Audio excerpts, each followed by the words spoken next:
they're saying, yeah, I think they're saying that there's no sound at all. I guess I brought the bad luck then. I'm doing this on the road, and it just always likes to mess with me. Okay, I'm sure you guys can hear now.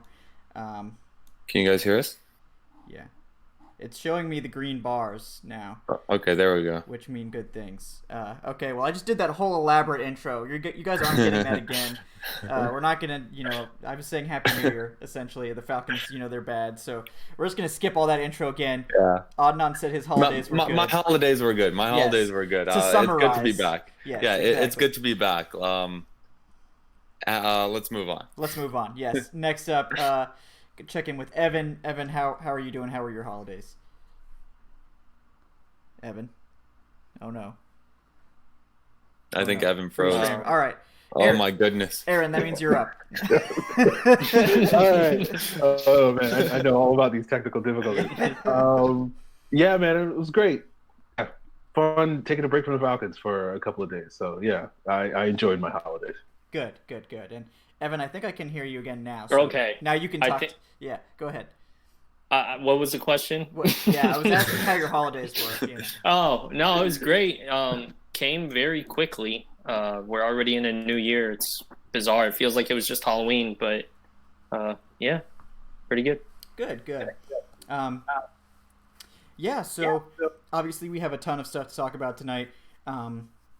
The Falcons did win that last game, and in case you turned it off early, they did, pull off the win, really in the perfect fashion, intercepting Jameis Winston to give him his 30th pick, and also his 7th pick six, which I believe is also an NFL record. So just a really perfect way to end the Falcons season and the Buccaneers season. Aaron, since you're our new guest, I'll let you give us the first crack about what you thought of that Bucs game. Any takeaways for you? Did that game really move the needle for y'all for this Falcons season? Well, it sounds like you're telling me that Matt Schaub is no longer at the top of the pick six leaderboard. So Yep. I'm a little disappointed to hear that. I didn't realize that until right now. But yeah, I mean, look, I'm trying to sit here and think I kind of put the game out of my mind, if I'm being completely honest. Right. I just remember the end, and I remember the Falcons being behind. I remember Rashad Perriman killing them in the first half. Yeah. Yeah, I mean, it was just kind of a typical sort of Falcon game that we've seen in the second half of the season, where the defense keeps them in it. The offense is doing everything in their power to, not win the game. And then, of course, they did enough to win the game. Right. And Deion Jones made that magical moment at the end of the game, which, as you said, was the perfect way to end it. So, there were things in the game that I think have been steady trends that we've seen. The cornerback play has been iffy. The Bucs seem to have their number, at least as far as generating big plays. Doesn't matter whether it's Mike Evans or Chris Godwin or Perryman. They're all just going to gash them deep on, and we didn't really do much to stop it. Right. The pass rush didn't really do a whole lot. They didn't do a whole lot the last time they played the Bucs. And the offensive line struggled again against the Bucs. But despite all those issues, they still won the game. And, depending on your perspective on the team winning games late in the season, right. That's a good or bad thing. So yeah, it's mixed feelings, for because the draft takes will suffer, but they got him that 30th pick. I feel like that was worth the drop of a few spots in the draft, just because that will live in infamy, and they were probably going to mess up the first round pick anyway, so it doesn't really matter in the grand scheme of things, but. Adnan, Evan, either you guys have takes about that final game that moved the needle for you guys at all on the season? No, not at all.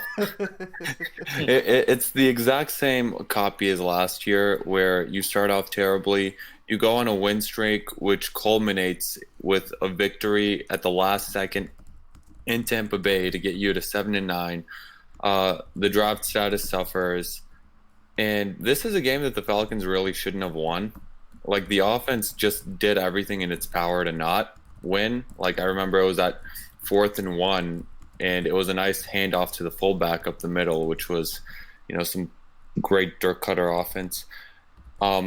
Matt Gay missed 3 field goals in this game, which is what's making me less excited about it, because all right, if you go out there and you destroy them the way you dominated the Panthers or the Saints in New Orleans somehow, then it's like, okay, you end the season on a high note, and it's technically a high note because you ended the year on a win, but that really was a fool's gold win if I've ever seen one. And we were very, very fortunate to even be in overtime, but the 30th pick was fantastic. And for it to have happened as a pick six in overtime as Jameis's last throw. And did you guys hear Bruce Arians' quote about him? Oh. Like, they asked him, can they win with Jameis a quarterback or with another quarterback? And he's like, oh, if we can win with this quarterback, we can win with anyone. We can win with anyone. God bless Bruce Arians. Yes. He's always kept it real, and that's so refreshing. Yeah, I appreciate Bruce Arians for saying what everyone, thinks we can. Look, the nice thing you can say about Jameis is he's never going to produce a boring football game. Like, that is, you're never going to be bored if you're a Bucs fan on Sundays, but you'll probably also never be comfortable with your football team, and you're probably going to perennially, go 8-8, 7-9 or worse because of that. It's just so hard to win when you're turning the ball over like that. So, look at the Falcons early in the season. I mean, they were turning it over. They couldn't win any games. There were a lot of reasons for that, obviously, but it's the Jameis Winston experience. You live by the Jameis, you die by the Jameis, and I do not envy their situation because, I mean, there were legitimately flashes of greatness for him this year, but it just was not enough to actually turn in a playoff performance. But yeah, I'm not exactly upset that the Bucs have to answer those questions. That's we're gonna profit off of that while they flail around trying to figure out their quarterback situation. Evan, did you have anything else to add about the Bucs game, or are you pretty much good on that? Yeah, I mean, there's not a whole lot more to add. The missed field goals by the Bucs definitely, had a large hand in our victory. But I just thought that, the first touchdown with Ty Sambrailo making history with he's like the largest person to score a touchdown from that distance or whatever. That was, I mean, it was just weird, but it was hilarious, seeing him darting down the field and there's nobody even around him. Perfect way to start that game off, even though the Falcons basically had to claw back into it. And, the Buccaneers games always seem close because last year, I believe it was the Matt Bryant field goal in Week 17 at Tampa that put the Falcons over the top. So, we always have a tough game with them, it seems like. Yeah. Yeah, I think that they're definitely a better football team with Bruce Arians at coach, but are they a good enough football team to have winning seasons with Jameis Winston at quarterback? That is a question for 2020, certainly. But it was nice to get the win, even though it hurt their draft position a little bit. 5 spots for one win is... Yeah, it's not about the win, it's about the 30th pick, okay? The 30 for 30 season.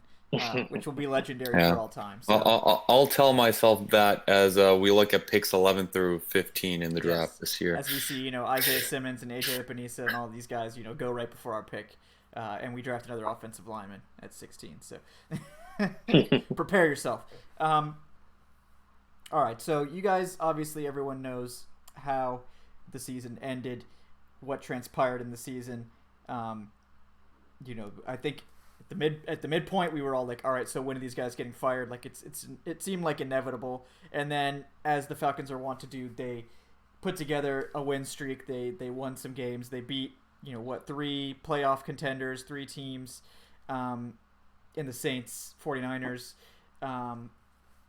They almost beat the Seahawks. They did beat the Eagles, who they're quote unquote a playoff team.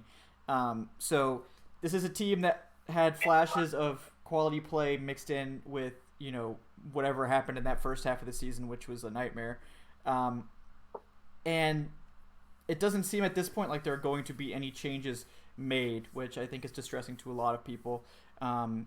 So I will do reverse order this time. Let me get your guys' thoughts on basically the end of the season and what you expected and how you're feeling at this point. So Evan, I'll let you take the first crack at this one. How do you feel about basically the plan right now to just run it back in 2020? Well, I mean, I'll mention on our last time I was on your show, the last couple episodes, I guess you could really say I was, I said I was more on the fence. I understood why Quinn would be let go, but I was hoping he wouldn't just because I like him as a person. And, as long as you're not, in my book, going like 2-14, I'm not sure that you should be exactly just fired, but I understand both sides. So with that being said, I thought Dimitrov for sure was gone. And it wasn't even a question in my mind that Cutter was gone no matter what. So it really was shocking to see how all of like nobody's getting fired for, the abysmal season we had. Even the second part considered, that was a god awful start. I mean, when you look back at it, hindsight is 2020, but seeing Marcus Mariota before he's benched had like 3 touchdowns on us. Just, embarrassing, really, considering if they started off a little better, start off maybe like 4-4 or something, like they were probably in the playoff hunt. But they chose not to do that and decided to start playing for Dan Quinn after the bye week. So here we are, 7-9 again. Everybody's safe. Lord knows what's going to happen next year. But, and I think the other thing a lot of fans kept mentioning was the backup guys like Kaminsky and why they weren't getting a lot of action. I know injuries, on certain players, but I think a lot of the decisions on who was active game day, the coaches wanted to win, primarily because they probably didn't know they were safe. So they're not going to be willing to take risks on these, undeveloped guys and give them chances and stuff where normally you would if you felt more secure in your job. I think that kind of sucks because even in practice, you can't compare anything to real game day action. Even if it's like an exhibition, it's not the same. But aside from that, I mean, I don't have much to add to it. It is what it is. It's more of a shock than anything that literally everyone, like I would have sold everything I had that either Dirk or TD were gone. And somehow both are back. So, yeah. Yeah. I mean, I think that's the most shocking because it seemed like Arthur Blank was essentially doing everything in his power to keep Dan Quinn. Well, the players loved him, and we've known that. They've literally had stuff come out saying, like, I think Julio Jones earlier in the season had a speech in, like, the locker room. We don't know exactly what it was, but basically supporting Dan Quinn. Matt Ryan had a quote on, I think, somebody's podcast about, them playing for Dan Quinn. The players love him, and the leaders on the, more importantly, the leaders on the team love him. And that is a big part of it, but I thought for sure when he basically demoted himself and handed the defensive reins to someone else, that's basically him, that's like a last-ditch effort there to do something. And, I guess it worked. The defense did look better. But at that point, it's like, what exactly are you doing here since you're the defensive mind who isn't able to do defensive things? But I'll let the other two go. I'm just rambling at this point. I think we all got a lot of feelings about this, but yeah, I mean, we did touch on that at the time it happened, the coordinator switch, and it's like some coaches, clearly Quinn had just kind of bit off more than he could chew, and that's fine, and it's good that he was able to admit that, but at the same time, like, if you are saying, I want to be the defensive coordinator of this football team, it's going to be my defense and we're going to be better, and I'm firing everyone else because they didn't do it right, and then you come in and stink up the joint, I mean, I feel like that's, not good either. So kudos for realizing that you made a mistake and fixing it, but also anti-kudos for making the mistake in the first place. So, Adnan, your take on how the season ended? And I thought Aaron was next if we were going in reverse order. Because I thought it was Evan, then you, and then Aaron. No, I went first last time. Oh, you went first? Okay. Yeah, I went first last time. Sorry. This is like snake draft, and it's like getting me all mixed up. Okay, so Aaron, I send the question to you. How do you feel about the current situation? It's strange because I was actually thinking about this earlier this week, that if you just sort of change the outcomes of like 4 games, I would have like a dramatically different thought on the season, and like it would be if you turn the Saints and 49ers wins into losses and then the Titans and Cardinals games into wins, they would have the exact same record. But I'd be like, yeah, this was sort of exactly lived up to my expectations. And I think because those Titans and and Cardinals losses came early in the season and they sort of were below my expectations, like I had a very negative reaction to them. Mhm. And then even though that they came back in the second half and won the Saints and 49ers game, because my expectations were so low, and even though those games were fun wins for the team, it was just kind of like none of this matters because they're going to fire the coach and it's all for nothing and it's too little too late. So like if there was some, reality where they could sort of change the order of the season and maybe change a couple of games around in terms of their outcomes, even though the record wouldn't change, like probably my perspective on the season would be drastically different. And I'd be like, yes, keep Dan Quinn. He did exactly what I thought he should or could do, given all the circumstances of the season. And I wouldn't be sort of as against retaining him as I kind of am. But then at the same time, it's not really a Dan Quinn issue to me. Right. It's more of a, like, if I'm being honest with you, I'm like, I wanted to fire Dan Quinn so that we wouldn't keep Dirk Cutter, because the fear was if Dan Quinn stays, he's got to keep Dirk Cutter because he's not going to be able to hire a new offensive coordinator given the history of the team. When, the first year the stinks for the offensive coordinator, second year they improve, and he's not going to go with another first-year offensive coordinator, particularly probably someone that he's never worked with before, which has been the common thread between Shanahan, Sarkisian, and Cutter. So it was one of those things where it's like, Dan Quinn's going to have to be sacrificed so that the team can get a better offensive coordinator and upgrade over Dirk Cutter. So that was kind of my thought on it. And that didn't happen. So I'm not necessarily mad that they didn't fire Dan Quinn, because like Evan, I like Dan Quinn. I root for the guy. I'm upset that basically he's going to potentially, we'll see what happens this season, but he's going to potentially get fired because he chose to hire Dirk Cutter, in my humble opinion, if you're going to sort of, reduce it down to one reason. But for me, like the whole season, I was just like, yeah, I thought it was inevitable that he was going to get fired. So it certainly was a surprise when they announced just before week 17 that he was going to stay. And a large reason was because he fired himself as the defensive coordinator, and he hired Dirk Cutter, who, again, depending on who you ask, there's still some, Cutter stands out there in the Falcons universe. Wow. But like, pretty much most people would agree that he's been pretty much a disaster as an offensive coordinator. And we've seen some disasters with, Shanahan's first year and Sarkisian's first year, and then for Cutter to even lower the bar even further. So it was one of those things where it's like, if you're Arthur Blank, you're like, what else can he do? Like he bet on himself, and that was a bad bet, as we saw in the first half of the season. And he bet on Dirk Cutter, and that was a bad bet, as we saw throughout the entire season. So why are you going to run it back with him thinking that he'll do better the next time? So that was sort of the driving force behind why I thought it was inevitable that he was going to get fired, but obviously I was wrong on that. So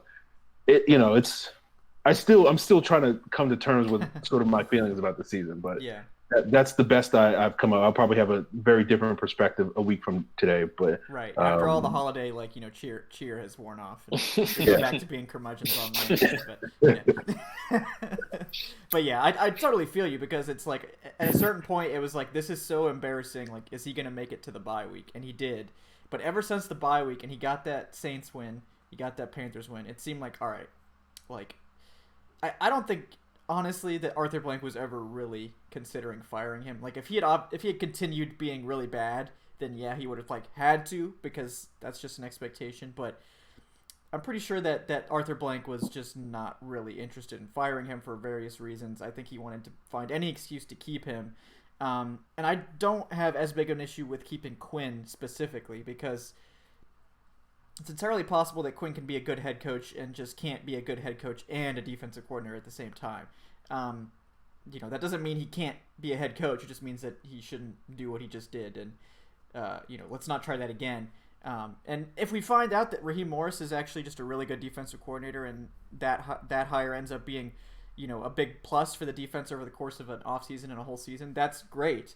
But I just don't really see this team being that competitive with Dirk Cutter at the helm of the offense, because it's like, you can't tell me that this offensive line is really that bad. Like, yes, they gave up. I think they were tied for the most or second most sacks given up in a year. But if you look at their adjusted sack percentage based on how many passes they attempted, they were like middle of the pack, and that's about where I view their offensive line talent. I think they're about average with those two rookies, and hopefully with Lindstrom, healthy next year and McGarry, improving, they'll be better than average. But Dirk's scheme and this like ridiculous passing volume is going to subject Matt Ryan to tons of pass rush and tons of opportunities to get sacked, and that is why they gave up so many sacks. Not because the offensive line is a total train wreck, but because when you pass the ball, 70+% of the time, you're just bound to get hit more. And that's not really something I would like my 35+-year-old quarterback to be enduring very much longer. And I think we can go all day about all of the shortcomings of Dirk Cutter's scheme, but I think there's a lot of reasons that all of us were like ready to move on, because it was clear that he was not willing to do what he said he was going to do, which was to combine the aspects of Shanahan's scheme and Sarkisian's scheme and his own scheme and kind of make a Voltron type offense, of all these strengths. And we quickly saw by about week 3 or 4 that actually no, he wasn't going to do any of that. He was just going to go back to his offense because he doesn't know how to do anything West Coast. So, and that to me is disqualifying, because we got all this personnel for West Coast and for zone scheme and all this, and he just wants to throw it out the door to run 4 verts, and that's fine. But we didn't spend 5 years building this roster for you to tank the offense in one season and try to remake it. So, to me, the hire originally was questionable, and keeping him after seeing what we're in store for next year, I think, is even more questionable. But Adnan, I'll let you get your 2 cents in here as well. I hated it. I hated keeping everyone. I went into the season thinking after last year that this year was a playoffs or bust type year, because it's like, okay, you had those injuries last year. You can fall on everyone was hurt. Blame Sarkisian's offense. Blame the defense. Fire your coordinators. If you had told me before the season that we would go 7-9 again this year and that we would keep everyone, I would have been furious. And I was pretty angry when I found out that we were keeping everyone, keeping Dan Quinn, Thomas Dimitrov. I like Dan Quinn as a person. I don't like that nobody seems to be held accountable for what just happened this year. And this season was absolutely unacceptable to go 7-9 again and to start out 1-7 again. But like you guys said, it looks like Arthur Blank was looking for any reason to keep Dan Quinn, and you can talk me into it having been a good idea to keep Dan Quinn.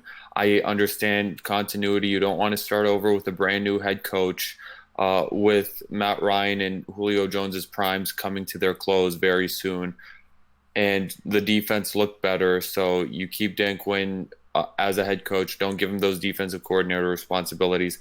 I don't think that there was any reason at all to keep Thomas Dimitrov or Dirk Cutter as OC, because like you guys said, the offense just took an absolute step back, and Dirk Cutter was fine in 2012 as the offensive coordinator, but he's still running that 2012 offense in 2019 when every other team has looked like they've adjusted and they've surpassed that.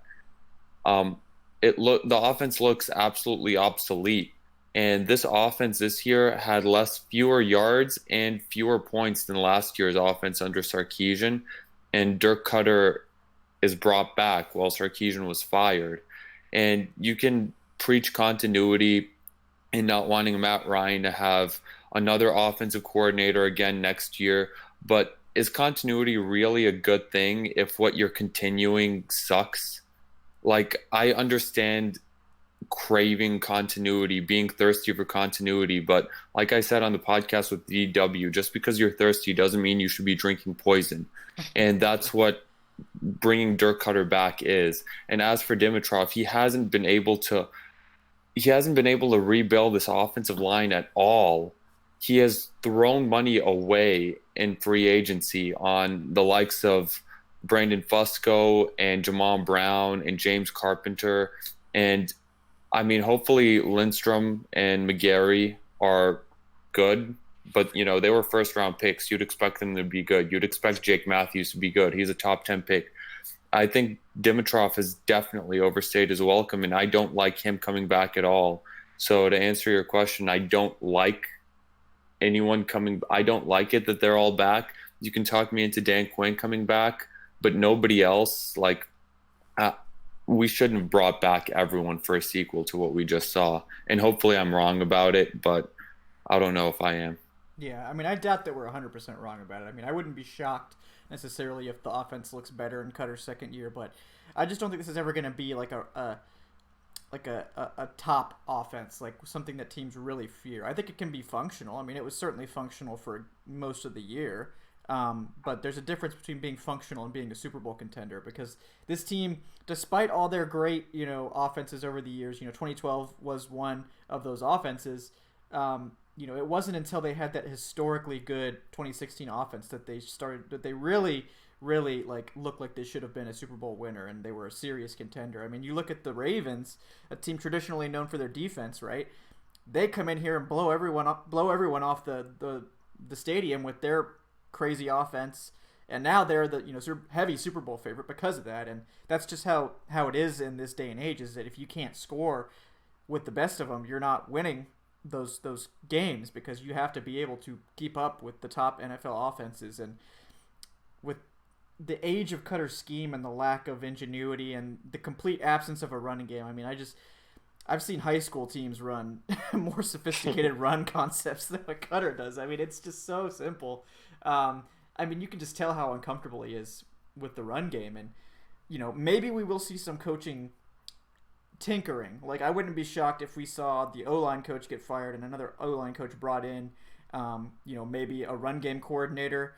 I don't know why the hell Mike Mularkey isn't coordinating the run game if Dirk Cutter has no idea what he's doing. Like, we know that Mularkey's capable of coordinating a at least solid rushing attack. I mean, he's done it multiple times throughout his career. So maybe don't have him coach tight ends. Maybe have him help you with the run game. Not that would be, a West Coast zone style running attack. It'd be more of like a weird smash mouth power scheme, but it would at least maybe be more functional than what we saw this year. But it's just frustrating, and I agree with all you guys about the state of the offense. I do like the Raheem Morris that he's sticking around, because I think that he proved that he can do the job. That he was a big upgrade over Dan Quinn himself when calling the defense. But other than that, yeah, I mean, there's just so many ways that they could have done better. And part of the problem is with Dimitrov, they should have fired him. I think Blank wanted to fire him, but I think they've arrived at the realization that there would be no quality GM candidate that would be willing to take the job if Dimitrov was fired. They would not be able to choose their coach. They know that they're likely walking into a situation where the coach could easily be fired before the bye week next season if he screws up. He's not going to have final say over the 53-man roster because Quinn already has that. So with all of those things, what top GM candidate is going to come to the Falcons at this point? No one would take that job. So that's why they're keeping Dimitrov, because they backed themselves into the corner by needing to keep Dan Quinn, that they have to keep Dimitrov because no one else is going to want the job. No one else worth their salt, unless they're willing to roll the dice on some just random person. If you want to call me up, I'll take the job, sure. But, I can't guarantee that I'll be any better than Thomas Dimitrov, but I won't ride my bike to work every day. I'll guarantee you that. So, but, yeah, I mean, it's a rough situation because now we're going into the off season, and it just seems like is there hope? We'll go reverse order again. I think I've got this reverse order thing down. We'll check it out here. But I mean, Anna, do you have hope for 2020, or are you basically thinking that it's you don't feel any hope whatsoever? Where are you on the hope spectrum from oh yeah, Super Bowl baby to oh no, we're running it back, or oh no, Dirk Cutter got promoted to head coach, on the spectrum of that. As long as we have Matt Ryan as the quarterback and all of this talent on defense and on offense too, with the likes of Julio Jones, Calvin Ridley, these top picks on the O-line, I'm always going to have hope. for at the very least the playoffs, because this team is just too talented for me to not have hope. I don't think that Dirk Cutter will utilize this offense as much to the best of its ability, or as much as other offensive coordinator candidates would have. But I'm somewhere along the spectrum of I'm still hopeful for the playoffs next year, and then if you get in, then anything can happen. Yeah, yeah. I mean, that's kind of, I'm in a similar spot here with that. Like, I wouldn't be shocked if they improved next year and like squeaked into the playoffs because of that. But yeah, I mean, I'm not exactly hopeful. I would say that would be in the realm of possibility, but not in, I would say, the most likely set of outcomes. Aaron, your thoughts? How are you feeling on the hopefulness scale for 2020? It's very early, obviously, in the off season, but Yeah, I mean, like I expect them, similar to what Adnan said, like because of who the players that we have, I fully expect them. I'm going to proceed with the expectation that this is going to be a playoff team. Now, whether they live up to those expectations, and if I'm being completely honest, even though I look at it sort of, you know, scientifically, like this should be a playoff team. Sort of my real expectation is they'll just have another sort of 7 or 8 win season, because I think that's largely what they've been in the Dan Quinn era, with obviously those 2 years being the exception to that. So that's sort of my expectations heading into next year, and I'm trying to figure out sort of what is the formula, what is the path for the success, because I went in this last year thinking, this defense is at best going to be an above average defense. And, when you couple an average to above average defense, to be with the schedule that they had to win 10 or more games, you're going to need this offense playing at a really, really high level, to sort of balance that out, because you're not going to be able to ride that defense to 10 wins. That's just basically an average unit. And, maybe the second half of this season gives us a little bit of hope that they could be a little bit better than that. But then again, like watching the film, like there wasn't any sort of like magic that I thought Raheem Morris was doing. He was doing the same things that we've been doing for the last 5 years, just for whatever reason it was working. Now, maybe something just finally clicked for this team. Maybe getting into the 1-7 hole had guys playing with more urgency than they did previously, which I guess is its own other can of worms if you want to go down that road. But like, we were still seeing zone heavy stuff. We were still seeing the 3-man rush, which magically worked in the second half of the season after basically 4.5 years of it being terrible. So like, I don't have as much confidence that the defense is going to just sort of pick up where they left off, but let's just say, okay, the defense is going to be pretty good, but still, with a second place schedule, like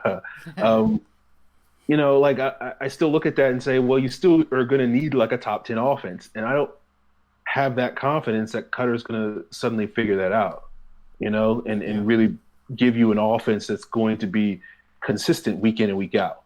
Yeah. That was so always his problem when he was here before too, is that we'd have those, I mean, at his peak, we'd have those explosive games and then it would go back in the toilet. So I agree with you there.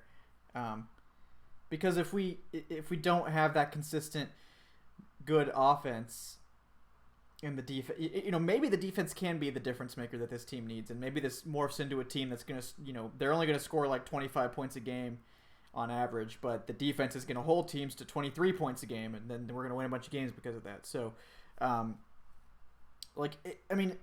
this team really should have been better. And that's where we were earlier in the season, which was like, is this a talent issue or is this a coaching issue? And I was very much team, the coaching issue. And I think the second half probably showed that it was a coaching problem that was leading them to lose all these games. But I just don't know. Yeah, it's kind of a weird spot here. And Evan, finally with you, what's your hopefulness level at this point in the offseason about 2020? Yeah, I mean, there's not a whole lot more to add to what they were saying. I just think you have to have you don't have to. It's not that the old NFL where you have to have like this great run game, but you got to have some sort of run game. And it just didn't seem like they had one. And I know the offensive line was shaky at times, and Freeman was banged up and stuff like that. But even when Brian Hill came in, he was abysmal as a running back. Even though it seems like he's a pretty good RB2 in our offense, but for some reason when he was starting, even against like the terrible Carolina Panthers defensive line, he struggled. So I mean, the last time I said it before, the last time they had they win a season without a 100-yard rusher was 2013, and Dirk Cutter was offensive coordinator. And I don't think that's a coincidence. And then you look at Tampa, where they really never had like a great. I mean, he had Jaquiz Rogers, I think, got a 100-yard game. Man. Peyton Barber.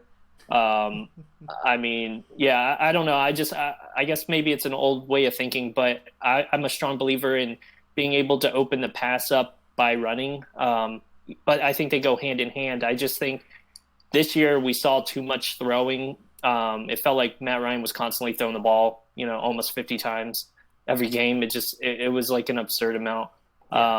And I think that, when you have to throw the ball that many times, you're going to have turnovers. Just, some stuff might have not been his fault, might have been popped up in the air. You can go back and figure that out. But, yeah, you just got to have some sort of reliable run game, and there really wasn't one. I think nobody's really going to argue 2016 was, our best offensive year in franchise history.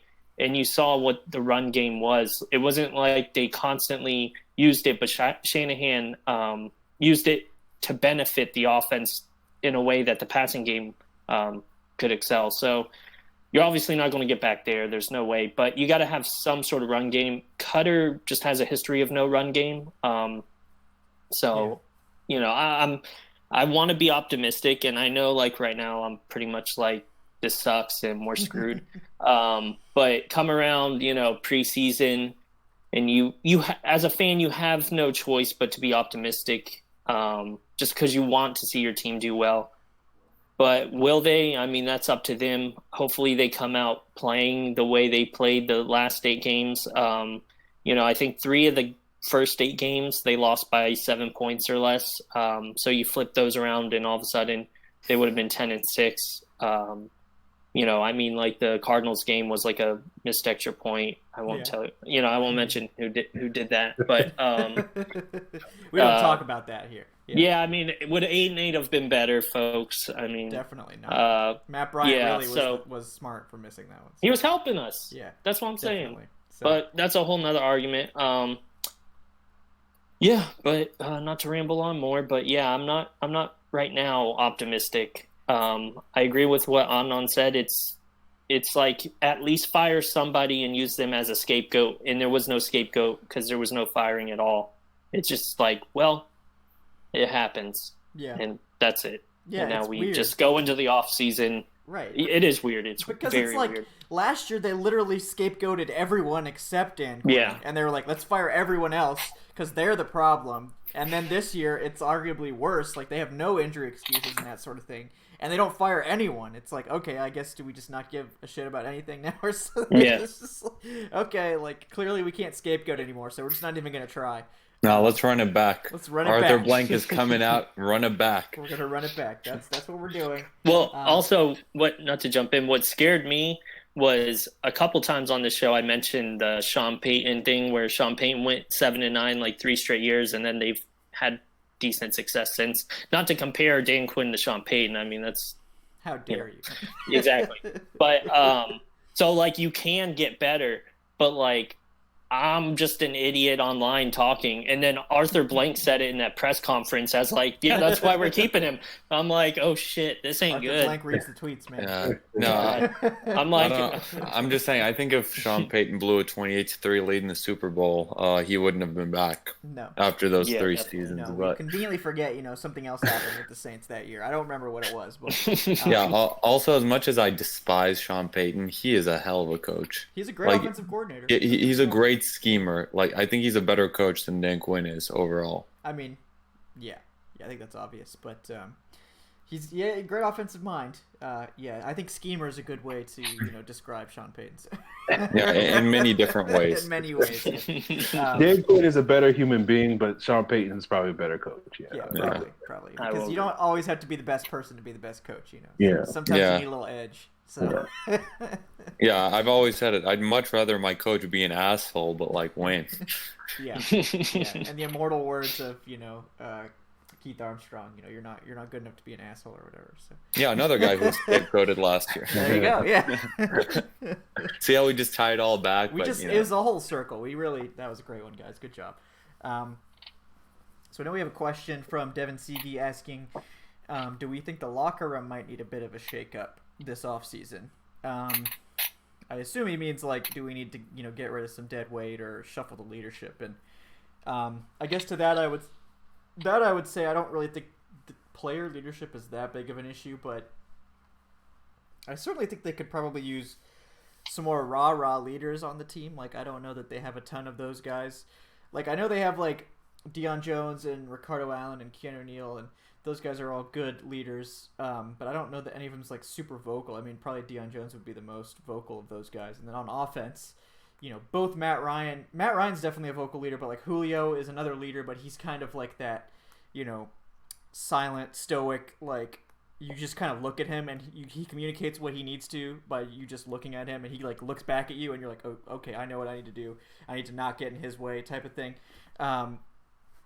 So I mean, there's obviously room, I think, for leadership to grow, but I don't know that that's really the problem with the team is player leadership. So that's, I guess, my take on it. I don't know if you guys have a different take at this point. I do. I think they do need to shake up the roster in the locker room a little bit. I feel one of the criticisms that you could say about Dan Quinn is, the whole positivity, the whole him being a good human being and whatnot. I don't know if he really holds players as accountable as they should be, because he's all about, the brotherhood and, they play for each other and they play for themselves. But and not to sort of pick on this guy, but I'm going to pick on this guy.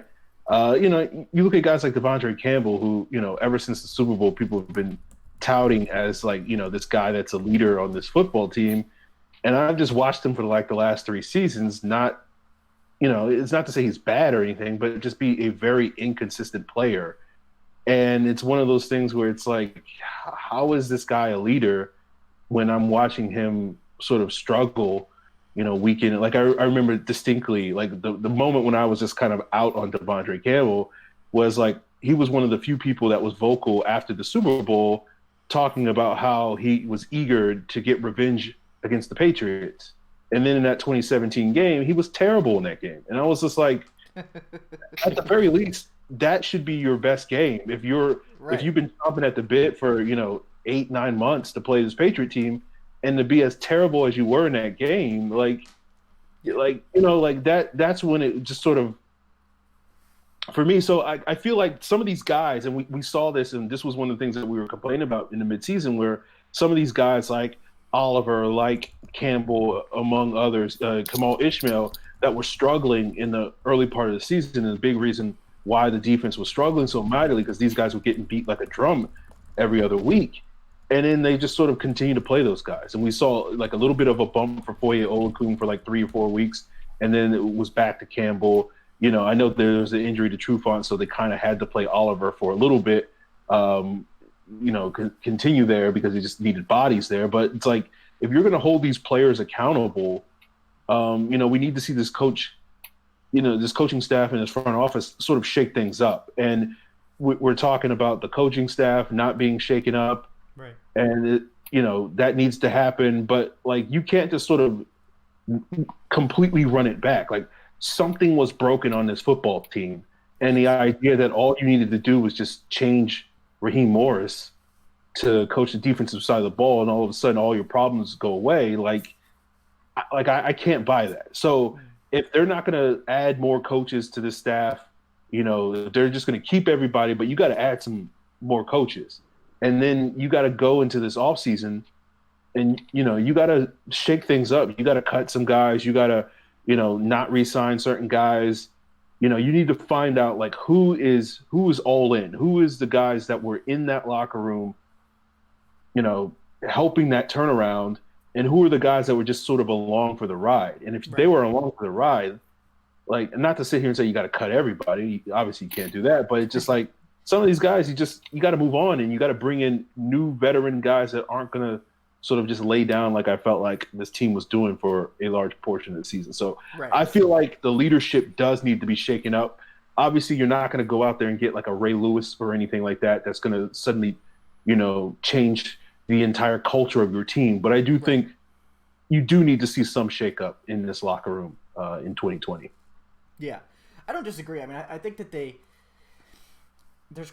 think there are clearly some bad apples on the team. It's pretty hard to know who those are without actually being in the locker room. And I don't think any of these players are going to call them out, publicly, because I think everyone's just too respectful of that to do that. But I mean, I don't disagree. Like, I think that there's going to be some cuts. There have to be, for a variety of reasons. But yeah, I mean, like Devondre was solid this year, but like, do you really sign him to a deal like with the cap situation you have? I mean, I don't think so. Same thing with Beasley. Like, Beasley finally got it together towards the end of the season, conveniently after the team was fully eliminated from playoff contention. But I wouldn't give him a contract either. Like, I don't think you reward the guys who were terrible when you were bad, and then who, when the team started to play better, then they started to get it together.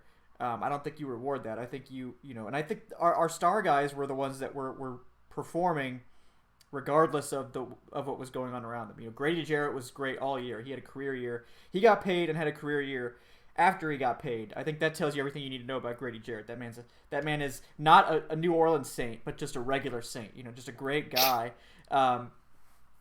He's this really special player both on and off the field. And Deion Jones the same way, obviously coming off injury, struggled a little bit at the beginning of the year, but he finished out super strong.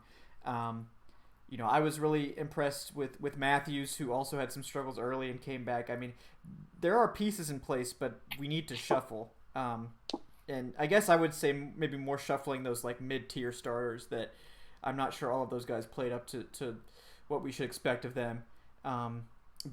I mean, the defensive line as a whole, I mean, outside of like Tyler Davison, who pretty much outperformed his contract, no one else really played super well. I mean, I think Adrian Claiborne was solid, Tack was solid and inconsistent as usual, but I'm not impressed with Beasley, even though he ended up salvaging his season, and I'm not impressed with no offense to your boy Jack Crawford. He didn't get that many snaps. So I don't know how much we can really blame everything on him, but he didn't get very many snaps. And it also frustrates me that we didn't get to see guys like Deidrin Sanat like ever. We didn't get to see guys like Sherrod Niesman get a chance when the safety play was abysmal earlier in the season. And it just feels to me like Quinn's morphing into Mike Smith now. Like, he just will refuse to play anyone that's not his veteran guys or the guys that he goes out and finds himself. Those young guys just will never get a chance. Same thing with Matt Gono. I mean, like, why didn't we see Matt Gono? It was pretty obvious that he was better than Wes Schweitzer, who, look, Wes Schweitzer's a good 6th-round pick. I mean, he's stuck on the team. He's played a ridiculous amount of games and been, a backup caliber offensive lineman. But, like, are we really just, like, we just basically threw in the towel on Matt Gono and said, okay, we're just not going to evaluate him. And that concerns me more than anything else, really, with this team. The fact that they were kind of abandoning what Dan Quinn was known for, which was, if I bring in young players, I'm not afraid to put them on the field and test them and see what they can do. And it didn't seem like we got a whole lot of that in 2019. So I don't know how you guys feel about that. I know Matt Gono is definitely a hot button topic, and the same thing with some other stuff. But I mean, do you guys feel like that Gono should have probably gotten an actual chance to start towards the end of the year with all the injuries they had? Gono was in line to start week 1, but he had that back injury where he was out for a couple of weeks, and that completely flipped the entire season for him because, remember, McGarry still wasn't conditioned for a full NFL game after coming back very late in the preseason, and Sombrero was either out or terrible. Yeah. So it was Yeah, Gono was in line to start at right tackle in week 1, and then after that, he just like disappeared off the face of the earth and was just deemed inactive week in and week out. And he's someone who was one of the most impressive players in the preseason for me personally. And I was really excited to see what he could do because it is huge to be able to get another offensive lineman who can be pretty versatile onto your roster. And even if you have like a full a great offensive line, which is just like a powerhouse, which we don't have, you can still never have enough of those. And we lost a few weeks of evaluation with Gono, especially toward the end after the season became meaningless. And we were starting Wes Schweitzer week in and week out. Like, are you telling me that we know what we have with Wes Schweitzer? Are you telling me that it was better for this team long term to start Schweitzer as opposed to giving Gono a chance? And also, Deidre Sanad just never made the active roster at all. Or he was on the active roster, but he was always inactive. Yeah, just very puzzling decisions. And like you said, like, we know what we have in Wes Schweitzer, and I guess to me, I think the thought was like they were so desperate for every single win because they were afraid they were going to lose their jobs if they lost a game, and so that, in a way, that like paralyzed them, made them feel like they couldn't take a chance on anybody, because they were like, oh well, if this guy plays terribly and we lose the game, like that might be the difference between us keeping our jobs or not. Towards the end of the season, I stopped getting that vibe. Like 2 weeks ago, after they beat the 49ers, I think Dan Quinn was probably pretty safe at that point. Obviously, if they lost to the Jaguars, that would have been one thing, but they didn't. So it just you can get value out of these seasons where you're not competitive at the end of the year. Like there's ways to extract value from a season that isn't going to net a playoff berth or a potential Super Bowl. Like you can use that time to see these players and get them actual game reps and experience, evaluate them, like, because you're not, like, if you lose, like, it's not that big of a deal, assuming that you're comfortable in your job, which I guess they weren't. But to really stubbornly stick to your veteran guys, like, even after, like, I get it, like, if you want to play James Carpenter and Jamon Brown over Matt Gono because you stupidly signed them to starting contracts, then also drafted a first-round guard, okay. Like, one of them was going to be riding the bench, best case scenario. So I get it if you wanted to play those two guys. But you made Jamon Brown an inactive for the last 2 weeks, and Carpenter obviously got hurt, and you still couldn't get Gono snaps? Like, it's just... that was very frustrating for me. I'm sure it was frustrating for some of you guys, too. I think it speaks to a deeper issue with the team, which is that since Quinn was afraid for his job, I feel like the way they coached for a big part of the season was coaching not to lose instead of coaching to win. I think if you're coaching to win, you're willing to take chances, you're willing to do things, you're willing to try to pull stuff out and try new things to get that edge in games. And if you're playing not to lose, you get super conservative. You go back to the things that you're comfortable with and all these things. And I just don't feel like playing not to lose is going to win you many games. And that's something we criticized Mike Smith over forever, and also never playing his young guys, always sticking with his veterans. And it was refreshing when Dan Quinn wasn't doing that, but then he reverted to that. He just metamorphosized into Mike Smith last year. They changed bodies, when last time they played the Bucs or whatever. When that game that we got Mike Smith fired, I think like Mike Smith took over Dan Quinn's body in some sort of dark ritual. And ever since then he's been playing like Mike Smith. But it's weird. It was a weird year. And to me, it's also weird when we look back, because I think, I can't speak for Aaron necessarily, but I know you guys, we all pretty much thought this was like a playoffs or bust year. This was Quinn. They gave him a pass for the injury plague 2018, which, I think you could be fair and say that it was catastrophic in terms of the injuries, and, it was understandable that they struggled. This year, that did not work, and they missed the playoffs. They weren't even close. They were eliminated by like week 10. And it's like no one cares now. I mean, obviously we care, but like it seems like Arthur Blank tried to make it clear that he wasn't going to accept mediocrity and all this. Then the team is like the definition of mediocre, and he doesn't do anything. Like he doesn't seem to be bothered by that. I mean, I'm sure he is on some level, but I just don't really understand how how the expectations were adjusted so drastically with absolutely no consequences for the coaching staff. It's just like, oh, they need to make the playoffs or Quinn's probably going to get fired. And it's like, oh, they're 7-9. But, we're very confident Quinn's going to keep his job. Like, how did we get from point A to point B so quickly this season? And I will open the floor to you guys to elaborate on that more. But it's frustrating for me. Well, on your point of sort of the playoff or bust mentality, like, I had those expectations. I thought they would win 9 or 10 games this year and make the playoffs. And for me, like, if you had told me before the season, you said, oh, I've come from the future. My name is Kendall Jackson, and I've come from the future. And the Falcons, went 7-9. I wouldn't have been like, shocked or anything like that. I would have been like, oh, I could see that happening. But I would have expected that those games that they lost, they would have been a lot more competitive. And I guess that's really what got me down on this season was in the first half of the season. It wasn't that they were losing games. It was just like they weren't competitive for large chunks of those games. Like the Vikings game, like that game was over after like the first 5 minutes. Yeah. The Colts game, they got down big. They came back, but it was one of those things where like that first half was really rough for them. The Titans game, they just got the brakes beat off of them by Marcus Mariota. And you look at the Titans, what Tannehill did and what Mariota did, and it's like if that had been Tannehill in the second half of the season, like, okay, like, yeah, the Titans got really hot. But Mariota looking like an all-pro against them, it was just like, what is happening? The Houston game, I was furious after that Titans single-handedly bought Mariota like 2 extra weeks. And then the Houston game, I mean, it was just like the worst defensive performance. And we've seen bad defenses here in Atlanta for a long time. But that might have been the worst defensive performance I've ever seen. Oh, yeah. It's up there. Will Fuller in that game. And then the Cardinals game, we're like, okay, well, we lost to the Titans. But this Cardinals team is bad. There's no way that they can, deal with our talent. And then Kyler Murray's out there looking like, a superstar in the first half of the game. They came back. They almost won it in the end.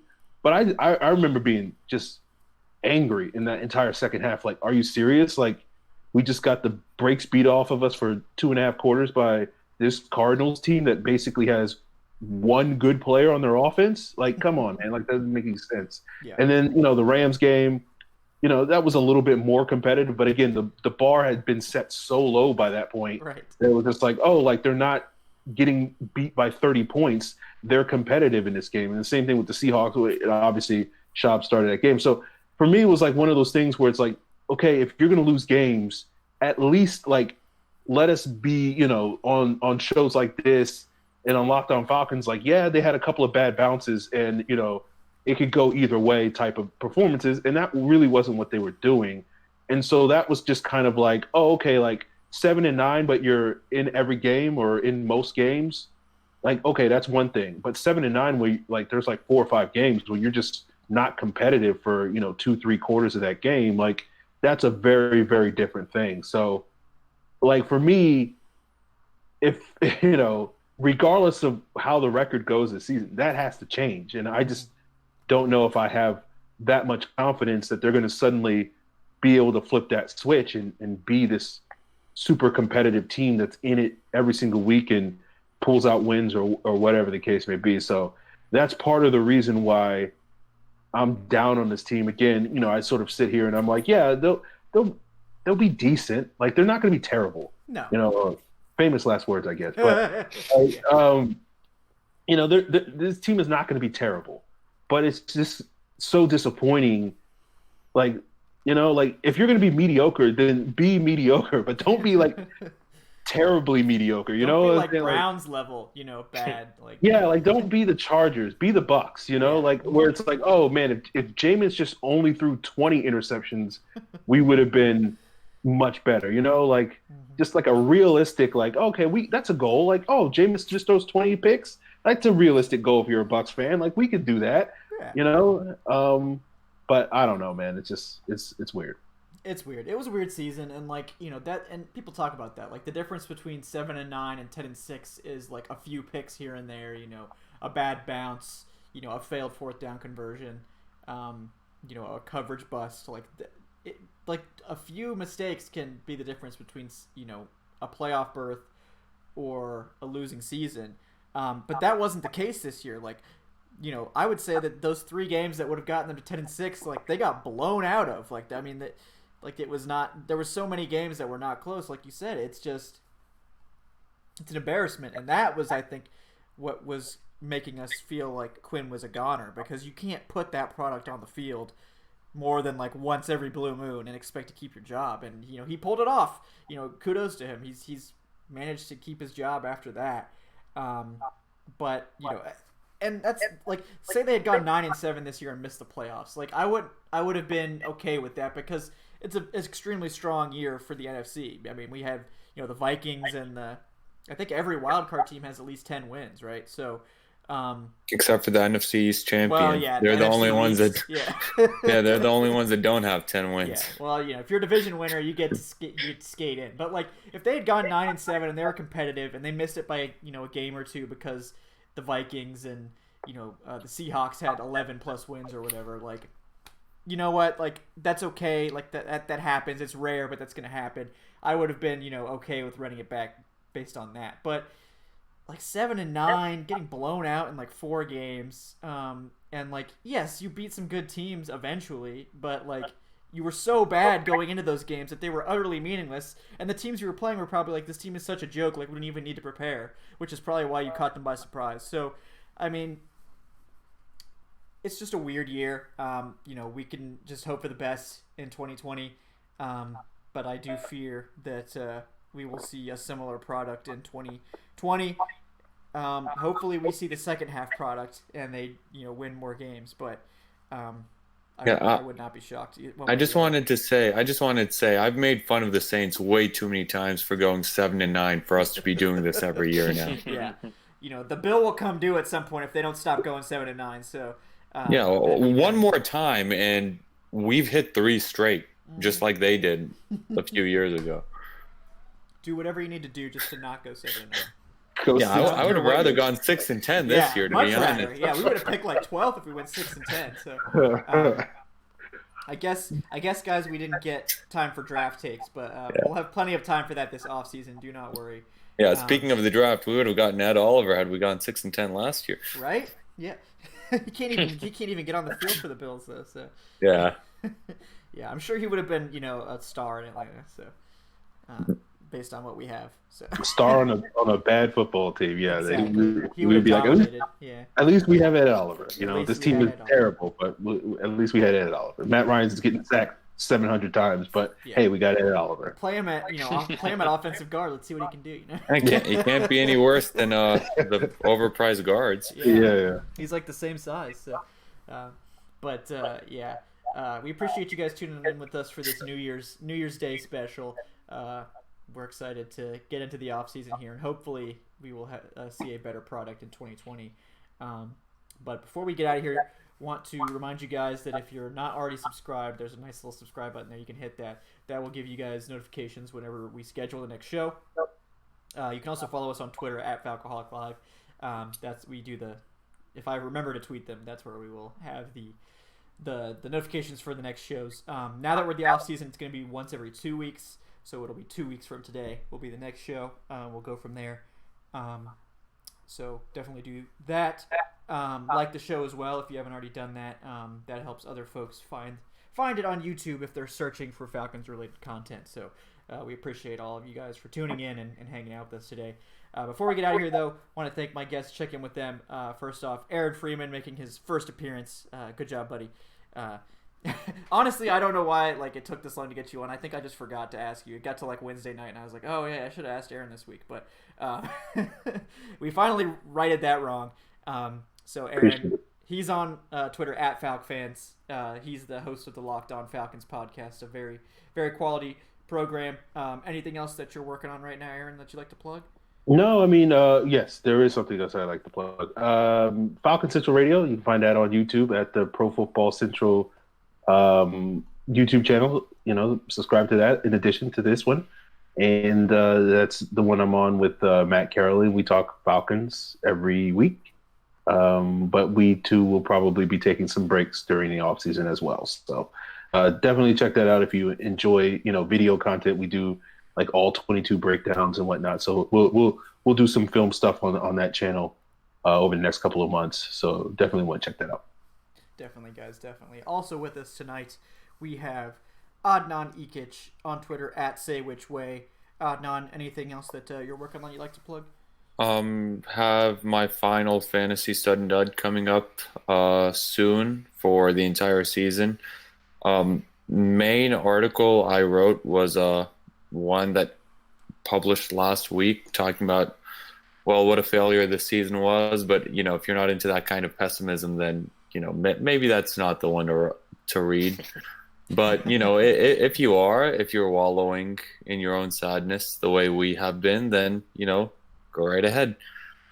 Absolutely, yeah, definitely check that out. I mean, it is depressing, but it's worth it. It's worth it to get through that. Also with us tonight, Evan Birchfield at the very easy to remember at Evan Birchfield on Twitter. Evan, anything you're working on that you'd like to let the people know about? Nothing currently. I mean, the holiday I took a nice little holiday not having to worry about everything because fantasy football's over too, so I'll figure out something. But I did notice that you're only 4 away from 100, so I'm sure you'll have a 100th episode, like special episode. Oh yeah, we will. Look forward to that, guys. Yeah, it's gonna be like a month from now, but we'll do that. We'll hit that up. It'll be fun. We'll have a whole bunch of folks on. So, yeah, guys, you know me. I am Kevin Knight at Falcoholic Kevin on Twitter. My first real mock draft where we know the Falcons draft position, that's gonna be coming out either Saturday or early next week. So stay tuned for that. And also, of course, look at thefalcoholic.com for all your Falcons related news and other content needs. We got a great community there of commenters as well, if that's your thing. But yeah, guys, otherwise, we hope you guys have a great New Year, that you've had a nice New Year's Eve and New Year's Day. We look forward to hanging out with you and talking Falcons in 2020. And yeah, enjoy the rest of your day. We will see you guys in 2 weeks, so Wednesday, 2 weeks from now. I don't have the date right in front of me, but it's like the 14th or 15th, I think. So we'll see you then. Until then, I'm Kevin, signing off for Evan, Adnan, and Aaron Freeman of Falc Fans and the Locked On Falcons podcast and all of his other stuff. We will see you guys soon. Have a great one.